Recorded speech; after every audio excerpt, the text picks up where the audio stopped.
اسمها بداية أخويا كرم. troisième année. troisième année donc شي واحد deuxième année surtout شي première année اللي شارجي بزاف. 3 mois saison. فورماسيون دونك شارجي بزاف ديال بوليكو بزاف ديال لي موديول تاع لي موديول الاول Oui. دونك ستريس انيفيتابل. Bien sûr, ضروري خصك تستريسي. إلا ما ستريسيتيش غتكون شي عادي في دوزيام. ياسين وي راوي سي كارل السلام عليكم. كاتريام اني 4 سنين بروغرام شارجي بزاف ديال بوليكو ضروري ما تكونش شي ستريس. بيان سور بيان سور. بونجور سلمى حسن. Exactement. T'es en quelle année? Je suis en deuxième année. Ah, donc c'est une année trop chargée. Exactement. 7 modules, je pense. Voire plus, si vous comptez avec les sous-modules, oui. Donc, le stress est inévitable pour toi. Surtout dans la période des examens. Des examens surtout. Donc,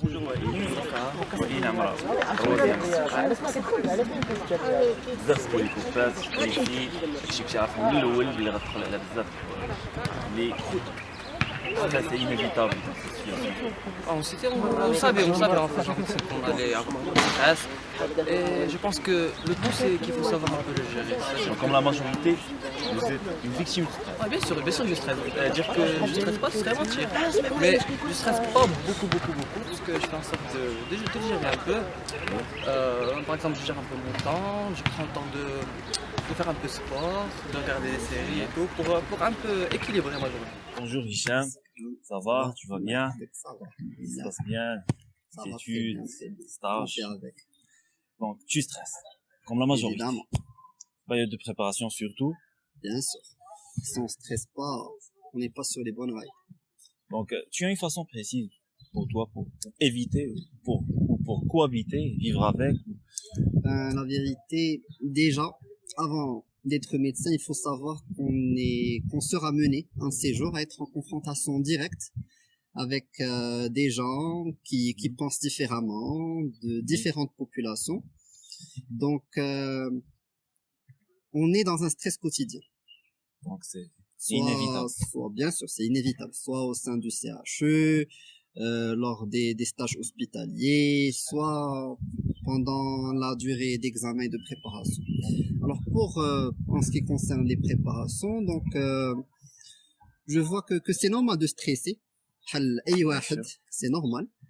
On est tous passés par là. Mais il faut savoir gérer son stress. Ça veut dire il faut garder une confiance en soi, tout d'abord. L'erreur que commet plusieurs d'entre nous, c'est qu'on essaie de se comparer par rapport aux autres. Chose qu'il ne faut pas faire. Chacun a style. Bien sûr, chacun a sa manière de penser, sa manière de travailler, chacun a ses manières de gérer son stress. Donc il faut essayer d'être indépendant des autres, de faire un programme. Bien sûr, on va pas ce programme. Bien sûr, on va pas le suivre méticuleusement, mais ça va nous aider quand même pour équilibrer, pour gérer notre temps.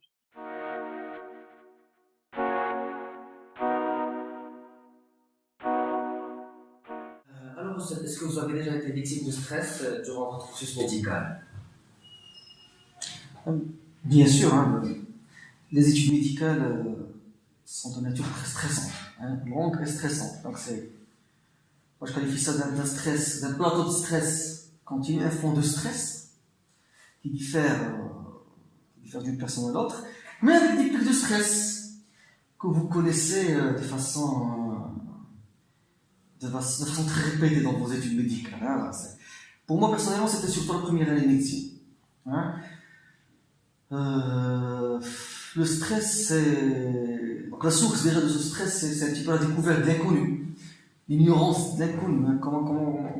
Comment changer complètement de méthode de travail, d'ambiance, une discipline complètement nouvelle, des sciences fondamentales très abstraites, etc. Hein. À l'époque, c'était donc la biochimie, on la faisait sur toute l'année, et l'examen c'était la fin de l'année, il n'y avait pas de session. Donc, on commençait en septembre pour la biochimie, et on passait en mai. Et donc à la fin, tu te trouvais avec 400 pages de biochimie, et le cours était incomplet. Et en essayant de le compléter, donc chacun sa version. Hein, chacun sa version du cours, et finalement, hein, tu pars dans un stress extrême à l'examen de biochimie, les travaux pratiques d'anatomie. Hein, quand le professeur Bensouda regardait vers votre table, là où vous dit assis, c'était Bensouda, hein, c'était le pic d'adrénaline hein, qui flash en même temps, ou bien quand le professeur Hlaili, hein, avec sa voix un petit peu très particulière, hein, qui m'a marqué en tout cas, il passe derrière vos oreilles, vous êtes comme ça. Hein, attends, si vous dites, monsieur, hein, vous décrivez le fémur, vous décrivez la clavicule à ce moment-là, ou bien le rebut de l'oreille. Hein, ça, c'était des pics de. Ou bien parfois, donc chaque fois que vous avez l'examen devant vous, hein, il y a des petites des questions, il y a des petites lampes rouges qui s'allument un petit peu partout dans votre mémoire. Mais là, quand rien ne s'allume, hein, quand. Je vous rappelle l'examen de pneumologie en 4e année, c'est comme si j'avais jamais fait pneumologie. Le vide. Le vide complet, hein, c'était une page blanche, et vous passez 20 minutes hein, de tachycardie à 140 par minute. Ah, bah, d'accord. Ça se répétait, puis par la suite, on s'habitue hein, pendant les éducations. Mais en tous les cas, ça diminuait, hein, petit à petit, ça diminuait, on cohabite, comme vous dites, hein, avec le stress. Par la suite. Le problème, c'est que c'est pas que les études médicales qui sont stressantes, la pratique médicale, elle aussi, elle est très stressante. Hein, parce que la médecine, pour moi, c'est un examen continu. Hein, chaque patient est un nouvel examen. Donc, tout le stress que vous avez eu pendant les examens, hein, c'est revient devant tout patient particulier, tout patient nécessite une attention particulière. Alors, finalement, vous vous retrouvez avec un stress, comme je l'ai dit tout à l'heure, continu. Avec ces bouffées de stress, hein, cette décharge d'adrénaline qui survient, hein, surtout quand vous êtes chirurgien, voilà. Une situation extrême, un jeune de 18 ans qui est en train de décéder, hein, avec un saignement qu'on n'arrive pas à contrôler, etc. Et là, je ne vous dis pas, hein, ça c'est le grand stress, hein, quand vous avez littéralement la main d'un patient la vie d'un patient entre vos mains, à ce moment-là, donc, c'est un stress un petit peu, on va dire, très spécial. Et comment vous faites pour gérer ce stress? Pour gérer le stress, c'est pas difficile à dire, hein, je crois que chacun sa manière de faire, mais à mon avis, il faut apprendre à se maîtriser. D'accord, s'affoler devant un stress. Alors, j'ai donné tout à l'heure l'exemple de pneumologie. Pendant 20 minutes, j'ai pas écrit une lettre. Mais si j'avais cédé, j'avais succombé au stress, j'aurais pas eu la matière avec 15 par la suite. D'accord. Et donc, vous restez là, vous maîtrisez votre stress. Et vous essayez de gérer la situation, de vous calmer. Hein. Peut-être, hein, chacun à sa manière, penser à autre chose un petit peu plus agréable, essayer de se projeter de façon positive, etc. pour un petit peu gérer ce stress. Hein. Quand vous avez le sang qui déborde d'une cave devant vous pendant une intervention chirurgicale, alors si vous ne vous maîtrisez pas dans la minute qui suit, le patient est parti. Donc vous savez que, effectivement, comme je viens de vous dire, la vie du patient est entre vos mains. Il faut absolument prendre la bonne décision, faire les bons pas pour sauver le patient. Et là, il n'y a pas moyen. Il faut apprendre à se maîtriser, à se prendre en main. Si vous vous laissez battre avec le saignement, le patient va partir et vous n'aurez rien gagné. Alors finalement, le stress, pour moi, c'est pas complètement négatif, mais il y a un côté positif hein, qui vous stimule à aller un petit peu vous surdépasser un petit peu pour positiver. Là, c'est le stress, à mon avis, productif. Comme stress productif, au lieu d'avoir ce stress inhibiteur qui vous pousse à tout laisser tomber. Donc on peut cohabiter avec ce stress. Cohabiter avec le stress, je crois qu'on n'a pas le choix. Hein. Si on a choisi... déjà la vie elle est de nature hein, stressante, un moment de responsabilité, etc. C'est assez compliqué.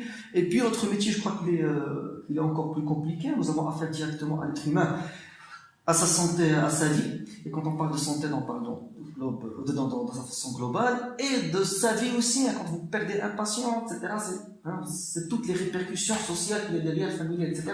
Et donc, tout ceci marche le stress. Et là, donc, je crois qu'il faut cohabiter avec, et arriver hein, à le transformer hein, de ce stress inhibiteur, hein, qui est dévastateur, à un stress qui est plutôt productif, qui est constructeur, et sur lequel, donc, vous pouvez faire de bonnes actions et aller de l'avant. Vous surpasser, aller de l'avant, voilà. D'accord, merci beaucoup. Merci à vous.